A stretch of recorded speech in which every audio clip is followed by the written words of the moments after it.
J'espérais avoir l'air confiante, parce que mon estomac était comme de la gelée. Les filles les plus populaires se sont assises en face à la récré, et leurs regards de louve ont atterri sur moi. Ok, donc t'es déjà allé à ce resto super exclusif à Rome? Celui que 1% seulement de la population connaît? Oui, qui n'y est pas allé? Je veux dire, hormis les autres 99%, haha. Les pâtes aux escargots pochés avec la cendre de volcan sont trop bonnes. Mais honnêtement, j'ai goûté à mieux. Et quand est-ce que tu as regardé le nouveau Spider-Man à travers le Spider-Verse?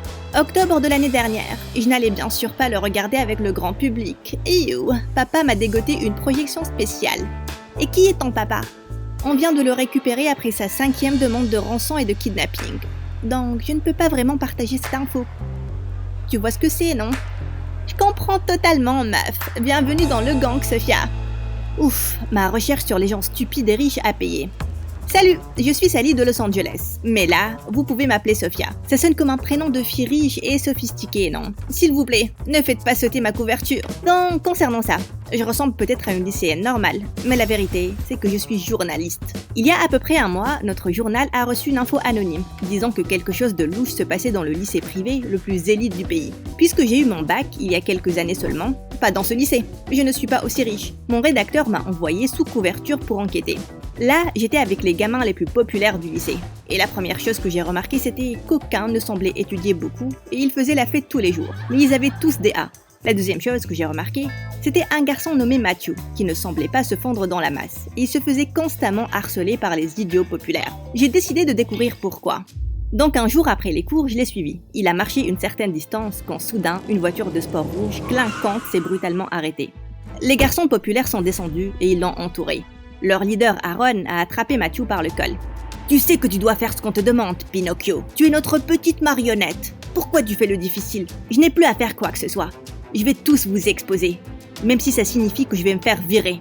Et qui va te croire? Ils vont me croire quand je vais leur montrer la preuve. Oui, ce n'est pas du bluff, Aaron. Qu'est-ce que tu as fait, espèce de petite fouine? » C'est là qu'un officier de police s'est pointé au coin de la rue, et Aaron a lâché Matthew. Mais puis, il a arraché son sac à dos et l'a jeté dans la rue. Les garçons ont sauté dans la voiture et ils sont rapidement partis. Alors que Matthew ramassait ses affaires, j'ai soudainement vu un bus s'approcher de lui, à grande vitesse, et il ne regardait pas. Sans y penser, j'ai couru vers lui et je l'ai poussé de là. Le chauffeur du bus s'est arrêté pour voir si on allait bien, mais Matthew ne bougeait pas. On a appelé une ambulance et j'ai décidé d'attendre à l'hôpital jusqu'à ce que sa famille arrive. Le médecin m'a ensuite dit que Matthew s'est fait très mal à la tête et il était dans le coma. Mon Dieu, j'avais pourtant essayé de le sauver. Matthew, réveille-toi s'il te plaît et dis-moi ce qui se passe entre toi et ces idiots. Tu peux m'entendre? Allô? Je l'ai doucement agité. J'ai dirigé ma torche de téléphone vers ses yeux. J'ai essayé de lui chatouiller les orteils, mais rien. Puis je l'ai passionnément embrassé sur les lèvres. Rien. Je suppose que ça ne marche pas dans la vraie vie.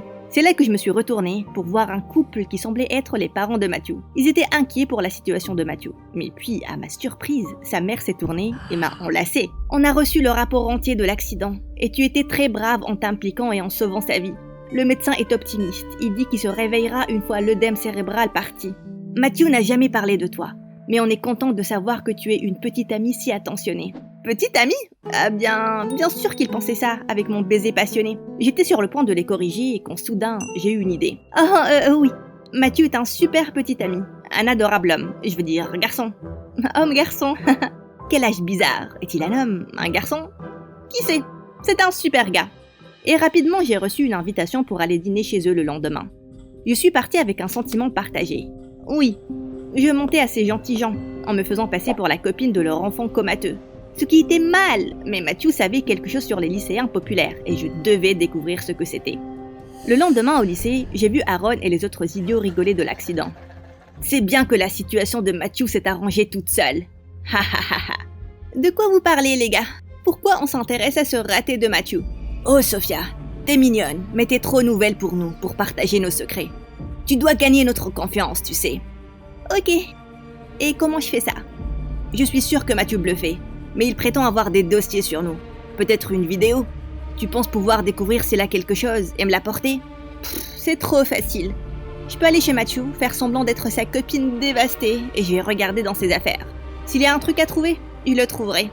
J'adore ta confiance, Sophia. Peut-être que tu peux venir chez moi un de ces jours et regarder des photos de mes abdos. Les meufs kiffent ce genre de truc. Je lui ai adressé un sourire forcé en essayant de ne pas vomir. Plus tard ce soir-là, je suis arrivée chez Mathieu pour le dîner. Et c'était clair qu'il n'était pas du tout aussi riche que ça. Ses parents m'ont accueilli. Et alors qu'il préparait encore le dîner, je me suis faufilée en haut. J'ai ouvert la première porte pour trouver une tonne de trophées de sport étalés sur les étagères et une guitare sur le mur. Je n'étais clairement pas dans la chambre de Mathieu. C'est là que j'ai vu un cadre photo avec une photo de lui à côté d'un beau gosse, de quelques années son aîné. Mamma mia, qui es-tu? Ça, c'est moi, le frère de Mathieu, Cody. Je me suis retournée choquée pour voir le beau gosse se tenant derrière moi. Il venait de sortir de la salle de bain en ne portant qu'une serviette. Est-ce que tu regardes mes abdos? Je suppose que t'es la copine de mon frère, que mes parents ont invité à dîner. Quoi? Je ne regardais pas. Comment oses-tu m'accuser de quelque chose de si dégoûtant? Je suis juste trop traumatisée par tout ce qui est arrivé à Mathieu. Il parlait tellement de toi. Et là, te voir en personne, sans Mathieu, c'est juste trop dur pour moi. Écoute, je suis désolée. J'ai jeté le cadre photo et je suis sortie en courant. Mon Dieu, ça allait être une soirée bizarre. Cody nous a rapidement rejoints. Il était extrêmement gentil avec moi durant tout le dîner. Et ses parents ont commencé à demander comment on s'est rencontrés avec Mathieu. En fait, c'est une histoire de dingue. Donc, vous connaissez ce grand parc à côté de notre lycée? Je nourrissais les canards une après-midi. Et quand j'étais à court de pain, ils sont soudainement devenus ces horribles créatures. Et ils ont sauté du lac pour m'attaquer. Je courais aussi rapidement que possible, quand soudain, j'ai trébuché. J'ai vu ma vie défiler devant mes yeux. Et puis, sorti de nulle part, ce garçon a bondi. Il a commencé à hurler sur les canards, comme un loup. Les canards se sont enfuis comme des poules mouillées. Et mon héros s'est avéré être Mathieu. En fait, c'est une histoire vraie, les gars. Je n'ai pas inventé ça sur un coup de tête. C'est comme ça que j'ai rencontré mon premier petit copain. Il est dans un asile psychiatrique maintenant. Waouh, c'est incroyable. Mais ça ne ressemble pas du tout à Mathieu. Il a vraiment peur des oiseaux. Des chiens, des chats, des écureuils, des papillons. De l'eau, des otters, des tournesols, des raisins. Oui, bien sûr, j'ai découvert plus tard qu'il était un petit chat peureux. Ce qui a rendu l'incident des canards encore plus spécial pour moi. Il a dépassé ses peurs pour me sauver. Ses parents m'ont gentiment souri. Je suis sûre que tu le sais déjà, mais Mathieu est un génie. C'était son rêve d'intégrer ce lycée avec une bourse. Mais depuis qu'il y va, il est tellement différent. Renfermé, morose, et même énervé. On est vraiment heureux de savoir qu'il pouvait au moins te parler, à toi.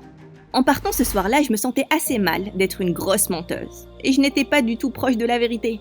Bon, au moins je savais laquelle était la chambre de Mathieu. Donc le lendemain soir, j'ai décidé d'entrer en douce dans sa chambre, quand tout le monde était endormi. J'ai réussi à escalader le mur et j'étais à moitié entrée à travers la fenêtre, quand mes fesses se sont coincées. Oh mon Dieu, quand est-ce que mes fesses ont grossi? Probablement en mangeant toutes ces pâtisseries au déjeuner. Pourquoi ils servent des trucs pareils au lycée? Vous savez ce qu'on dit? Aïe, un moment dans la bouche, à jamais dans les fesses, ou bien un truc comme ça. J'ai finalement réussi à entrer, et je suis tombée par terre avec un gros bruit. J'ai rapidement rampé sous le lit. Quelques secondes après, Cody est entré, et il agitait une batte de baseball. « Il y a quelqu'un? Je vous préviens, je suis armée !» Je me suis tenue là, en silence, et je l'ai regardé partir. J'ai soupiré de soulagement, et je me suis tournée. Quand soudain, j'ai senti quelqu'un me tirer par le pull. « Sophia, bon sang, qu'est-ce que tu fais là ?» Je l'ai regardé et mon cerveau était en ébullition. C'est là que j'ai remarqué les chaussures de Mathieu sous le lit, et je les ai prises. « Oh, je suis juste venue ici parce que Mathieu me manque tellement. J'étais juste en train de sentir ses chaussures. L'odeur de ses pieds me donne l'impression qu'il est encore avec moi. » « Il n'est pas mort, Sophia. Tu sais quoi? Je pense que tu mens sur quelque chose. Qu'est-ce que tu fais là en réalité? » Je devais lui dire la vérité. Bon, en partie, hein. Ok, je ne t'ai pas dit ça avant, mais Mathieu a commencé à me repousser dernièrement. J'ai vu les garçons populaires du lycée lui parler quelques fois. Mais il ne m'a jamais dit pourquoi. Et juste avant son accident, j'ai entendu Mathieu leur dire qu'il allait tous les exposer. Il est impliqué dans quelque chose de sérieux avec ces mecs. Et je dois découvrir ce que c'est. Mais qu'est-ce que tu voulais trouver ici? Le plus gros harceleur, Aaron, semble penser que Mathieu a un dossier sur lui. Comme une vidéo peut-être. Je dois voir son téléphone et son ordinateur, s'il te plaît. Je vais t'aider. On a fouillé le téléphone et l'ordinateur de Mathieu, mais on n'a rien trouvé. On a cherché dans ses tiroirs, ses placards, à la recherche d'un disque dur ou un autre indice, mais on a fini bredouille. Sauf... Cody, depuis quand Mathieu a des D et des F? Il a regardé choqué les examens que je tenais. Jamais! Mathieu a toujours eu des bulletins avec que des A. Ses examens datent d'il y a quelques mois. S'il galérait avec ses notes, il n'en a jamais parlé. Eh bien, il a arrêté carrément de me parler depuis qu'il a intégré ce lycée. Il me manque. Tu veux sentir ses chaussures? Non merci, viens avec moi demain pour aller le voir à l'hôpital. Bien sûr.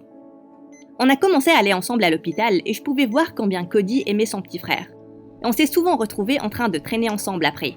Au début, on ne parlait que de Matthew, mais rapidement, on avait des conversations sur tout.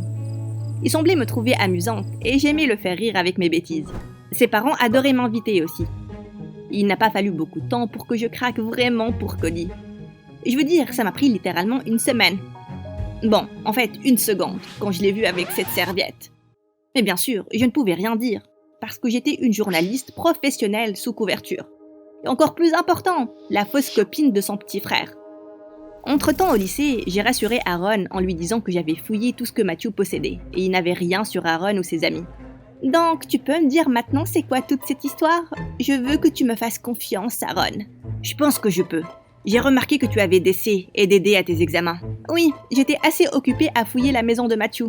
Donc, je pouvais pas vraiment étudier. Et ce lycée, c'est dur. Eh bien, tu sais, cet énorme examen de chimie, lundi prochain. Tu vas le réussir. Puis il a sorti quelques papiers de son casier. Il me les a donnés. Cet examen, avec les réponses. Remercie-moi plus tard, en sortant avec moi, bébé. Il m'a fait un clin d'œil en partant, et j'étais là choquée. Puis j'ai rapidement mis l'examen dans mon sac. Aaron et son groupe volaient les examens du bureau des profs, et Matthew était impliqué aussi. Et plus tard à l'hôpital, quand j'en ai parlé à Cody, il était ébahi. Matthew, tricher? Voler des examens? C'est pas possible. Il a toujours été un enfant si sage. Mais il a de mauvaises notes et il les cache. Et puis quelque chose a changé, non? Et on sait qu'il est impliqué avec ces mecs.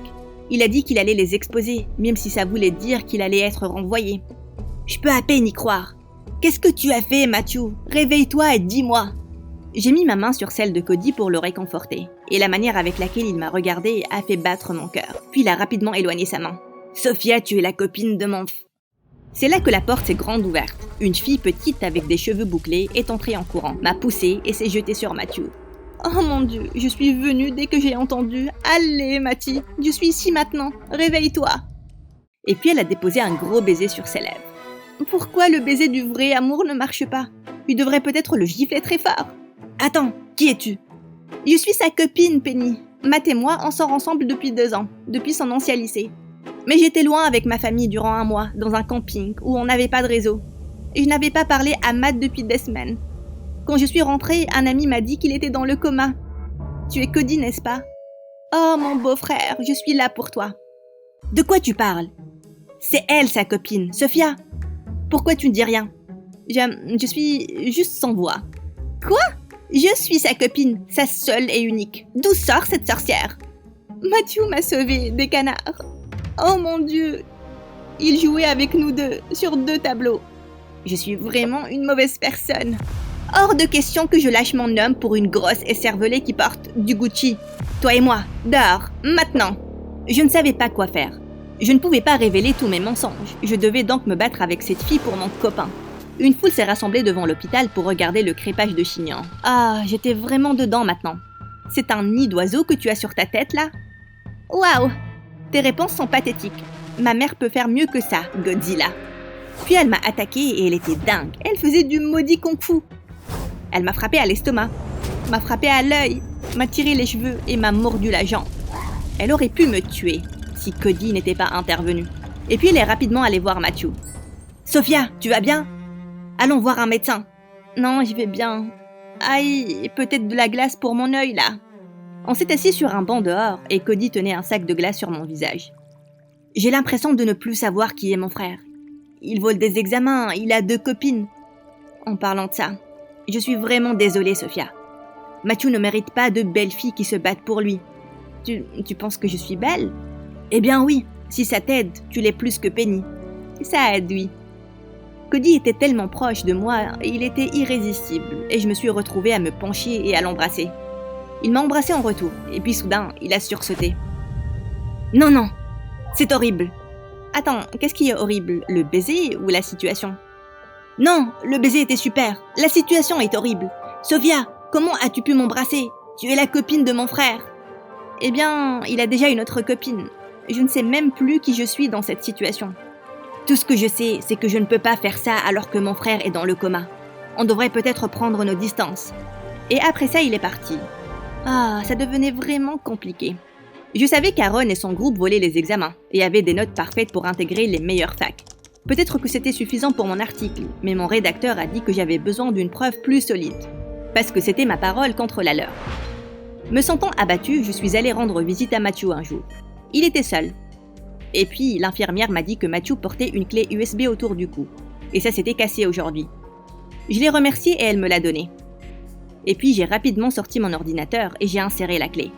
J'étais choquée de voir les vidéos de sécurité dessus, montrant clairement Aaron, ses amis et Matthew en train de voler les examens du bureau des profs. C'était toutes les preuves dont j'avais besoin. C'est là que Penny est entrée avec Cody. « Bien, tu es ici, Sophia, ou devrais-je dire Sally. Je viens de raconter à Cody ce que j'ai découvert sur toi, espèce de grande journaliste menteuse. » Après ça, Penny m'a collé son téléphone au visage, montrant mon profil sur le site web du journal. « Donc laisse-moi résumer. Tu as été une lycéenne sous couverture pour écrire un article. Et pour ça, tu m'as menti, à moi et à ma famille, en te faisant passer pour la copine de mon frère, alors qu'il était dans le coma, et tu nous as fait croire qu'il jouait sur 2 tableaux. Écoute, je sais que c'est mal, mais mes parents sont en route, et je pense que tu devrais partir. Cody, s'il te plaît, pars. » Soudain, Penny a laissé échapper un cri alors que les paupières de Matthew se sont ouvertes. Je suis rapidement partie, et quelques instants après, j'ai vu ses parents entrer, et je pouvais entendre les voix excitées de tout le monde. J'étais tellement heureuse pour eux que Matthew se soit réveillé. Le lendemain au lycée, Aaron s'est approché de moi. « Hé bébé, tu veux plus d'examens ? Le premier est gratuit, mais là, c'est 200 $ par examen. » Waouh, c'est cher. Regarde autour de toi, poupée. Tout le monde ici peut payer. Bon, sauf ce raté de Matthew. Il galérait sous la pression. Il est venu nous demander de l'aide. Mais il ne pouvait pas nous payer. On a donc décidé de faire de lui notre esclave. On n'arrêtait pas de lui dire que si on se faisait attraper, nos parents blindés allaient nous sortir de cette mise. Mais il perdrait sa bourse et il serait viré en 1 seconde. Oui, tout prend sens maintenant. Merci, mais je n'aurai plus besoin de ces examens. Pourquoi ça ? J'arrête définitivement le lycée. J'ai enregistré sur mon téléphone ma dernière conversation avec Aaron et j'ai travaillé sur mon article durant le week-end. Le lundi, il était publié. Mardi, c'était partout aux infos. Vendredi, chaque lycéen impliqué a été renvoyé, sauf Matthew. J'ai clarifié dans mon article que Matthew voulait faire la bonne chose et le principal a décidé d'être flexible et de le suspendre uniquement. C'était un soulagement de redevenir Sally. Mais je me sentais mal pour la manière avec laquelle les choses ont fini avec Cody. Je voulais m'excuser auprès de lui et de ses parents, mais il ne répondait pas à mes appels. Quelques semaines se sont écoulées et j'étais surprise de trouver une carte sur mon bureau de la part de Matthew, m'invitant au match de baseball de Cody. Ce soir-là, j'ai trouvé Matthew sur les gradins. « Regardez qui c'est, ma copine !»« Où est ton autre copine ?»« Elle est en route. T'as intérêt à faire gaffe. En fait, j'ai aimé ton article. Merci. Comment as-tu eu les vidéos de sécurité ? Je pense que le principal commençait à se douter que quelqu'un volait les examens. Parce que la dernière fois qu'Aaron et ses amis m'ont forcé à aller avec eux, j'ai remarqué une nouvelle caméra dans le bureau des profs. J'ai piraté le système de sécurité du lycée. J'ai extrait les vidéos et j'en ai mis des fausses. J'ai dit à Aaron que je les ai détruites, mais ce n'était pas vrai. D'accord. Aussi, tu es celui qui a envoyé l'info anonyme au journal, n'est-ce pas ? Oui. J'étais fatiguée de vivre dans un mensonge. En fait, j'abandonne ce lycée et je reviens à mon ancien lycée avec Penny. Quoi ? Pourquoi ? J'allais mal là-bas, Sally. Je ne supporte pas la pression. J'aurais souhaité pouvoir l'assumer plus tôt et le dire à ma famille. J'avais tellement peur de les décevoir que j'ai fini par tricher. Mais merci d'avoir exposé ces idiots et d'avoir amélioré ma vie. Vraiment. Maintenant, tu devrais parler à mon frère avant que le match ne commence. Je te promets qu'il est prêt à t'écouter. Je suis allée chercher Cody et je suis entrée dans le vestiaire des garçons. Et j'étais fixée là, ébahie. Tellement d'athlètes torse nu. C'est là que Cody est apparu, il m'a sorti de là. C'était très subtil, Sally. Allez, c'était juste pour regarder. Ok.